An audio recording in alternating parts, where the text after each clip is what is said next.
everyone, today I'm going to be reviewing Sabrina Carpenter's Short and Sweet album, and let's get into it. So track 1 is Taste, and I really like this one as an opener for the album. It has a country pop kind of feel, and she has a few more songs that are in that pocket, like instrumental and stuff, which I enjoyed. And so a nice instrumentation, especially the guitar. I thought it was a really refreshing track, a great vocal, the lyrics were really catchy, I like the chorus particularly, so it was a nice record overall. I haven't seen the video for it yet. I might do a reaction to that on my second channel, Anastasia25 Vlogs. It'll be the first link down below in the description, but I really enjoyed it. Track 2 is Please Please Please. Now this was a single that was released before the album, and it's actually her first #1 single, and I think that it's great overall. She's basically saying please don't embarrass me. I thought the songwriting on here was super catchy as well. The vocals on here are stunning, especially the backgrounds and just everything that she's got going on there. It's good to listen to. I like the production a lot. It has a lightness to it, and the instrumentation on there I think was tastefully done, and the bridge on here is great as well. So yeah, definitely knocked this out of the park with it as a single as well. I did do a reaction to the song in the video on my second channel. If you want to see my initial reaction to it, I'll link that below as well, but I like it a lot. Track 3 is Good Graces. So she's basically just saying stay in my good graces or I'll turn on you. I thought it was a good track. It kind of reminds me of Ariana Grande. A few tracks on here definitely do, and I definitely heard other people say that as well. And even the production kind of reminds me of Positions in the beginning with the guitars and stuff like that. I like the kind of, I think it's like Latin flair it has. Whatever they did with the guitars, I liked it. I like her vocals on here as well, and good songwriting. I think it's catchy. Track 4 on the album is Sharpest Tool, and I feel like she could have done more with this lyrically because the way that she sets it up in the intro, it's kind of interesting. You see where she's kind of trying to set up the story with, and you're like, okay, where is she going to be going, right? And then she gets to the chorus, and then she just says, we never talk about it 3 times. Okay, and like this chorus, I just felt like was underwritten. I felt like it was underwhelming. It's not really pushing everything forward. It's not something that I'm looking forward to on the song. So I mean, there was that. I think that there was good parts in the refrain as well, but I don't know, I just feel like this song was underwritten. I feel like maybe if she would have workshopped the song a little bit more, we could have something good out of it, but there was just a lot left on the table lyrically, I feel. And then here is Jack Antonoff kind of talking about the song, and Sabrina also sharing her thoughts on the song as well. Man, there was just more that this song could have gave that it just didn't, and I didn't like the vocal effect on the bridge either. It seems like she's moving the mic back and forth as she's singing, and I just don't like how that goes sonically. So yeah, I didn't really go for this song, honestly. Track 5 on the album is Coincidence. I think that this song is just mid. It's like the instrumentation doesn't work with the vocals and all the guitars that are going on throughout there, and it didn't really start cooking until the bridge for me. Some of the vocals reminded me of Harry Styles' song Golden, which I like a lot, and I mean, lyrically it was okay. It's just, there was so much more I needed with this song. Just change the instrumentation, work on the lyrics a little bit more. Yeah, I don't know what was going on with this song, but it could have been left off the album in my opinion. Just didn't really do much for me. Track 6 is Bedcam. I think that this is a bop. I think it should definitely be a single for this album. I love the vocals, the production. I thought it had good writing on here. Like there was this one lyric that I thought was particularly clever, and I'll have that one on the screen so you can see exactly what I'm talking about. It's just a fun, light pop record, nice groove to it. It all just comes together really nicely, and so yeah, I definitely think she knocked it out of the park with this track in particular. And then on the screen is kind of just her talking about the song and the process about it a little bit, and then also her talking about the sound and kind of the Christina Aguilera of it all, which I thought was interesting as well, but definitely a highlight on the album and one of my favorites. Track 7 is Espresso. So this was a single for the album, and this song really revitalized her career. I really do believe that, and I think that her following up was Please Please Please was a great move as well. But yeah, definitely one of the songs for the summer. I believe it's already crossed over 1 billion streams. Surprised it wasn't #1 considering how big the song was, but it is a great song overall. I think the production on here is just light, it's fresh. I love the lyrics on here. I think that it was well written, it's super catchy. I love how she starts it off with the chorus and then the verse after that as well. I think the vocals on here are excellent, especially towards the end, and then all the ad-libs that she adds onto it as well. Everything just worked right on the song, and most importantly, there's not any parts that I'm cringing at or any parts that I wish were taken out. It's just an excellent pop song through and through. Definitely got to be one of the best songs of this year for sure. Absolutely love it. Also, at first I wanted her to start the album off with this because it makes sense, it was your hit single and everything, but at the same time we've already heard it for months and months, so I kind of respect her putting Taste first because it's something new for us, and then, you know, getting into the album with Espresso, I can appreciate that move. So I think it was a good decision for them to do that overall. Track 8 is Dumb and Poetic. I think that this song was just kind of mid once again. I get what she was trying to do with it. Oh, you read all these self-help books and you are so educated educated and all this other stuff. So on paper, it looks like you're emotionally intelligent and all those things, but you're really not. You're a horrible person in relationships and all this stuff. But the way that this song was written, I think, frankly, was trash. Especially, you know, this first verse here. She has all these words and all that, and it's fine. And then whenever she said "Jack Off" to lyrics by Leonard Cohen and the sincerity that she sings it with, that's really what kills me. Because why would you put that in the song? And Sabrina definitely has moments like that in songs. That was one of my big gripes about Emails I Can't Send, that one lyric about the fork. And she had many lyrics like that on Emails I Can't Send. I think she's tamed it down on this album, and I kind of talk about that more towards the end. But yeah, I just think that this was underwhelming once again from a songwriting perspective. I think that they could have done better in the songwriting, workshopped it a little bit more, but this is another one that it didn't need on the album, and it's definitely a skip for me, just lyrically. Track 9 is Slim Pickens. I mean, basically this one is just like, it's hard to find a good man out there, so I just keep continuing to deal with these men who ain't shit, basically. And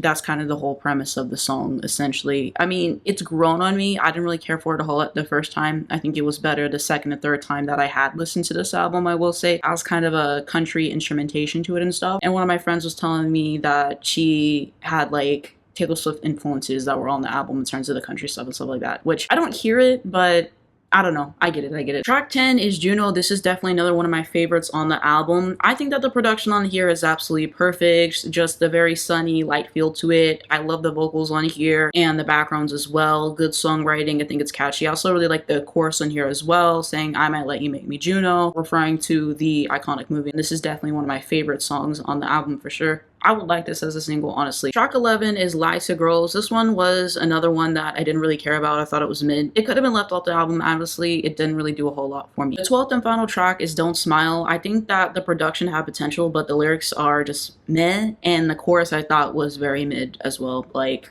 I could have done without. So, quick recap in terms of my favorite songs on the album. Espresso, Taste, Juno, and Bedchem are my top 4 on this album. So, in terms of my overall thoughts on this album and my verdict, I think that this album is a mixed bag. I would give it a 5 or 6 out of 10. I feel like I liked about half of the songs on the album. I feel like some songs just should not have made this album, as I discussed in this video, such as Lie to Girls, Don't Smile, and Dumb As Poetic being examples. And my biggest gripe with this album and Sabrina is I think that she needs to work on her songwriting. I think that some songs just don't go anywhere and that they are underwritten, as I discussed. Also, she just has some lyrics on here that I'm like, why would you put that on the album? One lyric that I didn't talk about earlier that kind of bothered me is whenever she was like, "I'll tell people you finish your chores prematurely," or something like that. Why not just say finish prematurely? Because finishing your chores prematurely doesn't sound like a bad thing. Yes, I know what she meant by the lyric, but let's just jump the shark and say what you actually mean instead of that whole thing. And then there was like a line or two after that. That wasn't particularly my favorite. And there were some other lyrics I just didn't really like that kind of made me cringe, like the Leonard Cohen lyric that I was discussing earlier as well. I think that she just needs to work out how to ride the line between being witty and not making you cringe. Most of the time on this album, she does it pretty well, but there's some moments in there where I'm like, why would you put that? Like, why wouldn't you kind of edit it down a little bit? Some songs needed some retooling and stuff like that. There were some songs that had potential. There were some songs that I felt like didn't really go anywhere. Like I said, I think it's better than Emails I Can't Send because there were like way more lyrics that I thought were just poorly written. Like I mentioned, that one song, the entirety of Skinny Dipping, and most of the album, I felt like the songwriting on there just was not up to par. But I think that's the only thing that she really needs to work on. I mean, vocally, I think that she's fantastic. She's a great performer. She really knows how to have a great aesthetic and styling and stuff. The songwriting has to get better. So that's why I have given it that score. But overall, I mean, the vocal arrangements on here I thought were really pleasant to listen to. I like the production. I liked a fair amount of the songwriting. It's just those things that need retooling in my opinion. I will say that I really liked the album cover for this. I liked what she was doing with the live performances and stuff like that as well. And also, I feel like she's just kind of grown on me in general. I used to not really care for her music too much in the past. I didn't like what I heard, but I feel like with a couple of the songs on Emails I Can't Send, like other which apparently was a deluxe track, Nonsense, I liked a few of those records. And then here, I feel like she is making better music, making catchier songs, and I think that that makes all the difference. And that is why she's had this huge ascent to stardom and everything, and she's worked really hard for that. So, you know, kudos to her as well. And also, the album is projected to do like 280K to 310K for first week, around that ballpark, chart data said. So that is a huge thing. And yeah, I thought she was going to do like 60 to 80K. So yeah, she just blew my predictions out of the water. And the Spotify debut was like 57, 58 million, I think. So yeah, this is going to be her first #1 album and everything. And